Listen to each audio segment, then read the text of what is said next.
Oppenheimer did not invent evil. He opened a possibility, and when possibility turns into power, it no longer belongs to its creator. The atomic bomb was not just a weapon. It was the moment humanity realized it could destroy itself. Robert Oppenheimer was not a soldier. He was not a politician.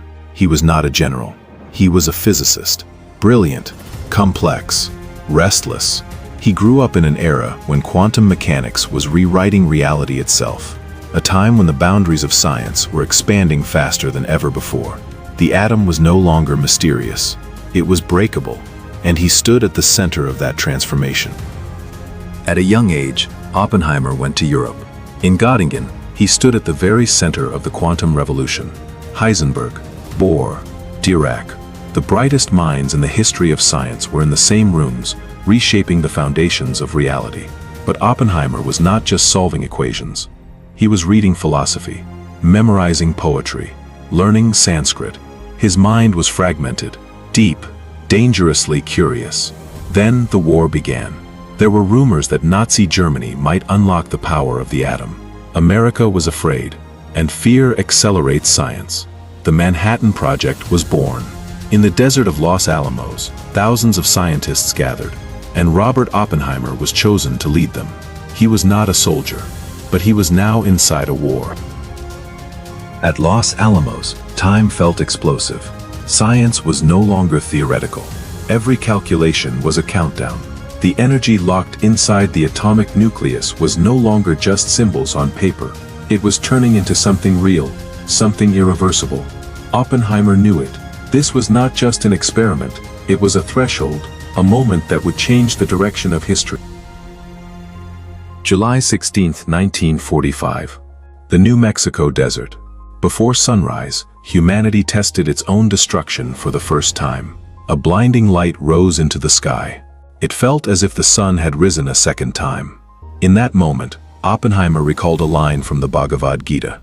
"Now I am become death, the destroyer of worlds." It was not a cry of victory. It was realization. Because in that instant, he understood something undeniable. There was no turning back. Just weeks later, the same technology was dropped on human beings. Hiroshima, Nagasaki, tens of thousands of lives. A decision was made, a button was pressed, and the world was split in two. Science had succeeded, but humanity paid the price.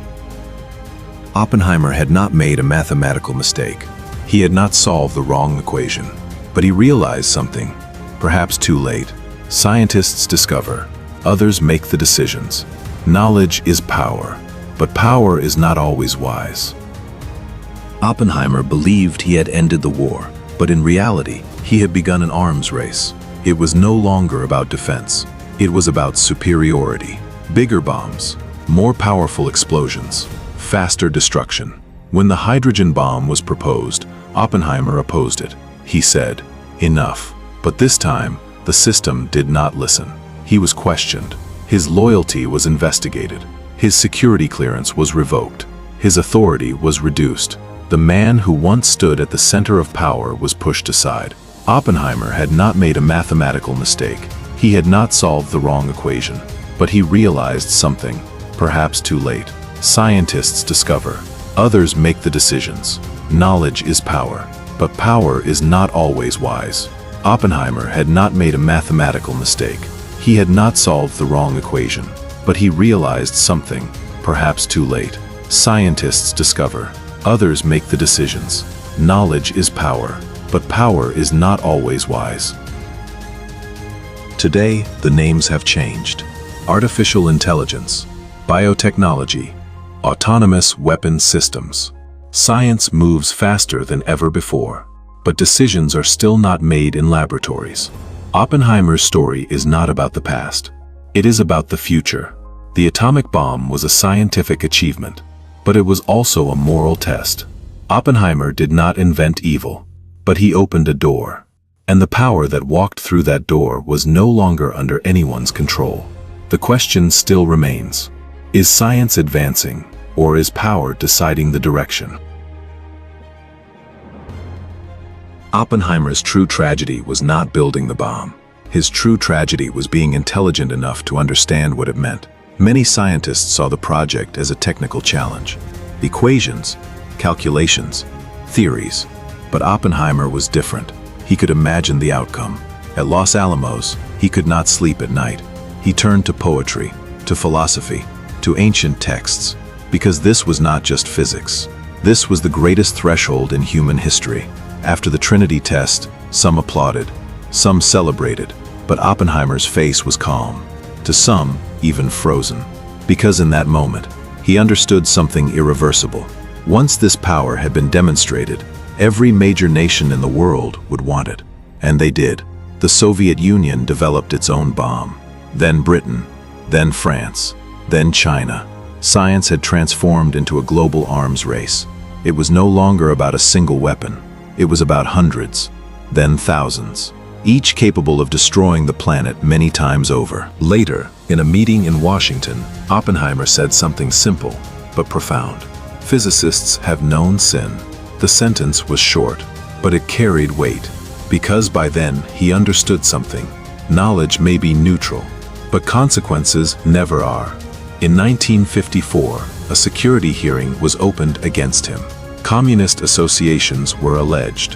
His loyalty was questioned. But in truth, what was being judged were his ideas. His opposition to the hydrogen bomb had made him dangerous to the system, because power does not like limits. And a scientist who tries to set boundaries is no longer useful. Oppenheimer was removed from his positions. Once celebrated as a war hero, he became a figure of suspicion. History both elevated him and pushed him aside. But perhaps the deeper question was this: if Oppenheimer had refused, would someone else have done it? When science reaches a certain point, discovery becomes inevitable. Once an idea exists, it is almost impossible to stop. Oppenheimer knew that. And yet, he still tried to draw a line. Today, the world still lives with nuclear weapons. Thousands of warheads remain active, ready to launch within minutes. Humanity is still connected to a button. Perhaps Oppenheimer's worst fear has not fully materialized, but the possibility remains. And perhaps the most unsettling truth of all is this: humanity has normalized living with the possibility of its own extinction. Science continues to advance. Artificial intelligence makes decisions. Biotechnology rewrites life. Autonomous systems enter the battlefield. And once again, we face the same question: how far should knowledge go? And who decides when to stow?